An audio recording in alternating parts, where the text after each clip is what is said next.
Hello everyone, restaurant style gobi manchurian ఇంట్లోనే ఈజీగా ఎలా చేసుకోవాలో చూద్దామా.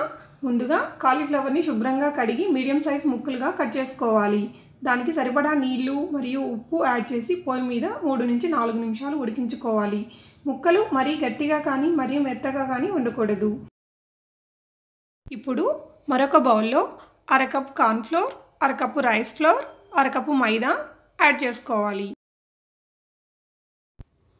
అలాగే చిటికెడు ఫుడ్ కలర్ యాడ్ చేసుకోవచ్చు. ఫుడ్ కలర్ అనేది ఆప్షనల్. దాని బదులు మనం కాశ్మీరీ చిల్లీ పౌడర్ని కొంచెం ఎక్కువగా యూస్ చేసుకోవచ్చు. నేను 2 చిటికెల ఫుడ్ కలర్ని యాడ్ చేశాను. అలాగే instant gobi manchurian masala mix powder కొంచెం, 1 స్పూన్ అల్లం వెల్లుల్లి పేస్ట్, రుచికి సరిపడా ఉప్పు, కొంచెం కాశ్మీరీ చిల్లీ పౌడర్, కొంచెం ధనియాల పొడి,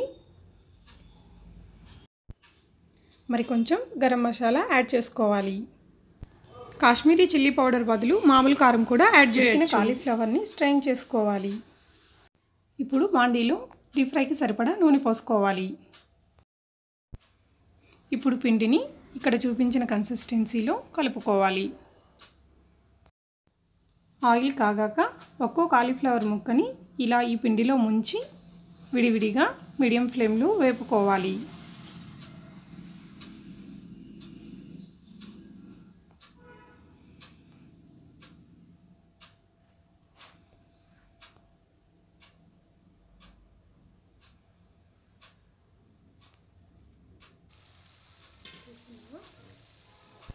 మంచూరియా ముక్కలు బాగా వేగాక తీసి టిష్యూ పరిచిన ప్లేట్లో వేసుకోవాలి. ఇప్పుడు బాండీలో కొంచెం ఆయిల్ వేసి అందులో జీలకర్ర వేసుకోవాలి. అలాగే కొంచెం ముందుగా తరిగి పెట్టుకున్న వెల్లుల్లి ముక్కలను వేసుకోవాలి. కొంచెం వేగాక అల్లం ముక్కలను కూడా వేసుకోవాలి.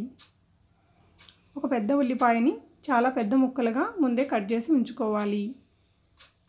ఉల్లిపాయ ముక్కల్ని ఇప్పుడు దీని పర్పస్ కోసం మనం హై ఫ్లేమ్లో పెట్టి వేపాలండి.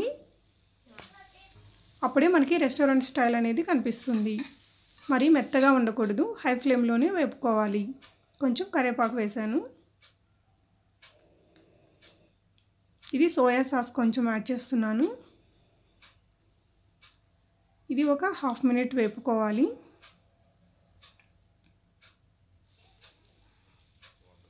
కొంచెం వెనిగర్ యాడ్ చేస్తున్నాను.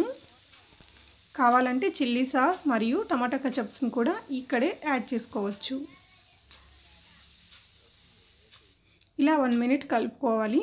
ఇక్కడ నేను చిల్లీ సాస్ వేయలేదు కాబట్టి కొంచెం కాశ్మీరీ చిల్లీ పౌడర్ యాడ్ చేసుకున్నాను.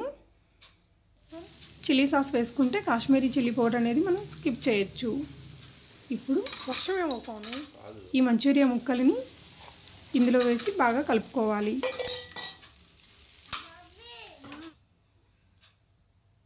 కొంచెం లోతుగా ఉండే బాండీలో అయితే మనకి మిక్స్ చేయడం అనేది చాలా ఈజీగా ఉంటుంది. సర్వింగ్ బౌల్లోకి తీసుకున్నాక స్ప్రింగ్ ఆనియన్స్ మరియు కొత్తిమీరతో గార్నిష్ చేసుకుంటే సరిపోతుంది. ఈ వీడియో కానీ మీకు నచ్చినట్టయితే ప్లీజ్ లైక్ చేయండి. మీ ఫ్రెండ్స్ అండ్ ఫ్యామిలీ మెంబర్స్కి షేర్ చేయండి. ఇలాంటి మరెన్నో మంచి వీడియోల కోసం నా ఛానల్ని సబ్స్క్రైబ్ చేయడం మర్చిపోవద్దు. Thank you for watching.